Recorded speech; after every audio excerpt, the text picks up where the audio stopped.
দেখেন গরুর পূজা কিভাবে শুরু হয় পৃথিবীতে প্রথম। মুসা আলাইহিস সালাম আল্লাহর সাথে সরাসরি কথা বলতেন। ওয়াকাল্লামাল্লাহু মুসা তাকলিমা। সুবহানাল্লাহ পড়েন। আওয়াজ তুলে সবাই বলেন সুবহানাল্লাহ। এখন বনি ইসরাইল হচ্ছে পৃথিবীর সবচেয়ে গোয়ার জাতি। তারা বলে, মুসা তুমি যে আল্লাহর সাথে কথা বলো আমরা তো দেখি না, তুমি যে কথা বলো আমরা তো শুনি না, তো কি করতে হবে? বনি ইসরাইল বলে, আমাদের মধ্য থেকে 70 জন নিয়ে যাইতে হবে তোর পারে। ওরা আইসা যদি কয় হ্যাঁ আমরা শুনছি, তাহলে বিশ্বাস করবো। কত বড় ডাকাত দেখছেন বনি ইসরাইল। এদের চেয়ে গোয়ার জাতি নাই। এত গোয়ার তুমি করেছো মুসা আলাইহিস সালামের সাথে।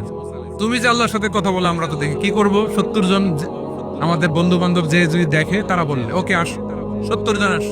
70 জন নিয়ে গেল। মুসা আলাইহিস সালাম হারুন আলাইহিস সালামকে খেলাফা দিয়ে গেলেন, আল্লাহ ওনাকে নবী বানালেন। মুসা আলাইহিস সালাম বললেন, হারুন খবরদার, বনি ইসরাইলের মধ্যে তাওহীদের বাণী প্রচার করবা, ঐক্য ধরে রাখবা, বিচ্ছিন্ন হতে দিবা না। চলে গেছে। এইদিকে বনি ইসরাইলের এক দুষ্ট লোক ছিল, নাম সামিরি। কি নাম? সামিরি। সে সবাইরে বলল তোমাদের স্বর্ণগুলো ফালাও। স্বর্ণগুলো ফেললো। বনি ইসরাইলের স্বর্ণগুলোকে গলিয়ে সে একটা গরুর বাচ্চা বানালো। গোবৎস। কিসের বাচ্চা? দেখেন গরুর পূজা কিভাবে শুরু হয় পৃথিবীতে প্রথম। গোবৎস পূজা, গরুর বাচ্চার পূজা কিভাবে? সে স্বর্ণগলি গরুর বাচ্চা করে জিবরাইল আলাইহিস সালাম যে জমিনে এসেছিলেন, ওই ফেরেশতার পায়ের নিচে একটু মাটি সে বুদ্ধি করে প্যাকেটে রেখে দিয়েছিল। সে গরুর বাচ্চা বানায় স্বর্ণ দিয়ে গলিয়ে ওই মাটি এটার মধ্যে ঢুকাই দিছে বেলকে দেওয়ার জন্য। স্বর্ণ দিয়ে বানানো গোবৎস গরুর বাচ্চার গায়ে যখন সেই মাটি ছুঁড়ে দেয়া হলো, এখন বাছুরের ভেতর থেকে ভ্যাঁ ভ্যাঁ আওয়াজ আসতেছে। কি আসতেছে? সবাই তো অবাক। সামিরি বলে, আরে তোমরা যে 70 জন দিয়ে মুসা আলাইহিস সালাম রে পাঠাইছো, ওইদিকে এত ঘুরতেছে, আল্লাহরে খুঁজে পায় না, আল্লাহ তো এটার ভিতরে ঢুকছে। নাউজুবিল্লাহ বলবেন না? তোমরা যে 70 জন দিয়ে পাঠাইলা, 70 জন নিয়ে মুসা আলাইহিস সালাম খালি ঘুরতেছে, আল্লাহরে পায় না। পাবে কেমনে? আল্লাহ তো নাউজুবিল্লাহ এটার ভিতরে। সেজদা দাও। এই সেজদা দিয়ে আল্লাহর নবী হারুন আলাইহিস সালাম বললেন, খবরদার, এটা সুস্পষ্ট শিরক। আল্লাহ সব গুনাহ মাফ করে, শিরকের গুনাহ মাফ করে না। খবরদার, তোমরা থামো। কে শোনে কার কথা? এই যে যেমন এখন আপনারা আমার কথা শুনতেছেন না? শুনতেছেন? হারুন আলাইহিস সালাম বললেন, খবরদার, এই শিরকি কাজে তোমরা সংযুক্ত হয়ো না। তোমাদেরকে কি মনে নাই আমার ভাই মুসা আলাইহিস সালাম কি বলছে? আল্লাহ শিরক মাফ করে না। খবরদার, শিরক করো না, আল্লাহরে ভয় করো। হারুন আলাইহিস সালাম তাদেরকে বুঝালেন, শিরক করো না, আল্লাহরে ভয় করো। শুধু এতটুকুই তিনি বুঝালেন, দাওয়াতি কাজ পালন করলেন, কিন্তু প্রতিরোধ করেন নাই, সশস্ত্র সংগ্রামে লিপ্ত হন নাই, বাধা দেন নাই। কারণ গৃহযুদ্ধ বেঁধে যেতে পারে। উনি ভাবলেন, আমি যদি আমার বাহিনী নিয়ে দাওয়াত দেওয়ার সাথে সাথে প্রতিরোধ করি, আক্রমণ করি, ওরাও আমারে আক্রমণ করবে, ব্লাডশিট হবে, রক্তপাত। এমন অবস্থা হবে বনি ইসরায়েলের মধ্যে, যেটা হয়তো আমার ভাই মুসাও কন্ট্রোল করতে পারবে না। সুবহানাল্লাহ কইবেন না? এক একজন নবীকে আল্লাহ তাআলা কি ইন্টেলেক্ট দিয়ে পাঠিয়েছেন। তিনি ভাবলেন, আমি দাওয়াতি কাজটাই করি, এটা যে হারাম এটা থেকে শুধু বারণ করি, কিন্তু প্রতিরোধ না করি। আমি যদি ঐক্য ধরে রাখতে পারি, বাকিটা আমার ভাই সামলে নিবে। সুবহানাল্লাহ। হারুন আলাইহিস সালাম প্রতিরোধ করলেন না। বনি ইসরায়েলের মধ্যে গৃহযুদ্ধ বেঁধে যাওয়ার আশঙ্কায় প্রতিরোধ করলেন না, আক্রমণ করলেন না, শুধু দাওয়াত দিলেন।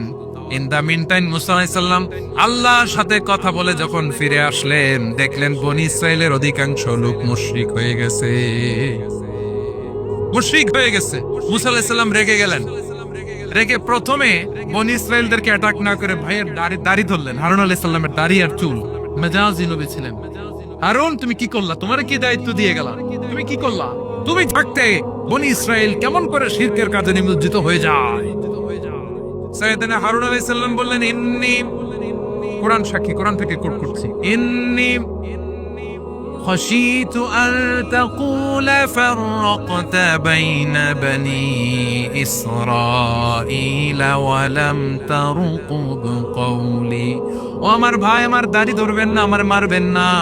আমি ভয় করেছি, আমি ভয় পেয়েছি, না জানি আপনি বলেন তুমি কেন খাশীতু আন তাকুলা ফাররাকতা বাইনা বনি ইসরাঈল। আপনি এসে আমারে যদি বলেন তুমি কেন ঐক্য ধরে রাখলে না, কেন মারামারি হলো, কেন রক্তপাত হলো, তোমার কি এই দায়িত্ব আমি দিয়েছিলাম? আমার কথার দিকে কি তুমি ভ্রুক্ষেপ করো নাই?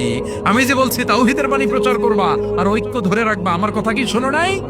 আপনি আমারে ধমকাবেন, এই জন্য আমি প্রতিরোধ করি নাই, আক্রমণ করি নাই, গৃহযুদ্ধ আটকানোর জন্য কিন্তু আমি দাওয়াত দিয়েছি। সুবহানাল্লাহ পড়েন।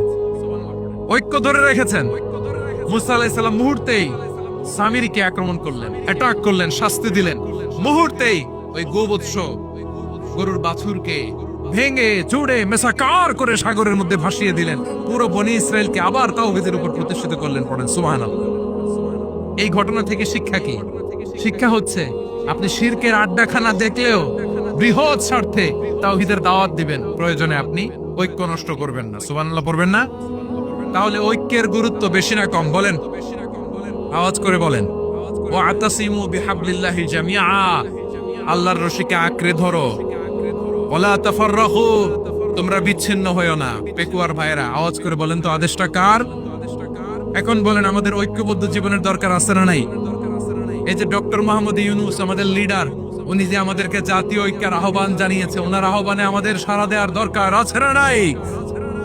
রাজনীতিবিদদের যে ডাকছে খুশি লাগে না আপনার? আলেমদের ডাকছে খুশি লাগে নাই? আলহামদুলিল্লাহ বলবেন না? আলহামদুলিল্লাহ, সবাইকে ডেকেছে, ঐক্যবদ্ধ করেছে। আমরা ঐক্যবদ্ধ থাকতে চাই, আমরা ঐক্যবদ্ধ জীবন চাই, আমরা আর কাদা ছড়াছড়ি করতে চাই না। রাজি আছেন সবাই? এখন আমরা যদি ঐক্য নষ্ট করি আমাদের কি কি সমস্যা, কি ক্ষতি, কি কুফল? অনৈক্যের কুফল কি?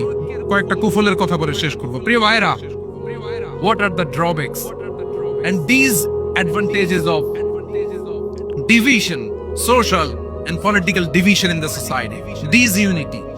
আমরা যদি বিচ্ছিন্ন হই, একে অপরের যদি মারামারি করি, একজন যদি আরেকজনের কাফের ফতোয়া দেয়, আমাদের কি ক্ষতি? শুনবেন? কথা কয় না, শুনবেন? এক নাম্বার ক্ষতি হচ্ছে আমরা যদি বিচ্ছিন্ন হই, আমাদের শক্তি কমে যাবে, আমাদের পাওয়ার আমরা হারাবো। আমাদের কি হারাবো? পাওয়ার। মনে রাখবেন, যখন আমি একা থাকি তখন আমি ব্যক্তি, যখন আমরা সবাই মিলি তখন আমরা শক্তি।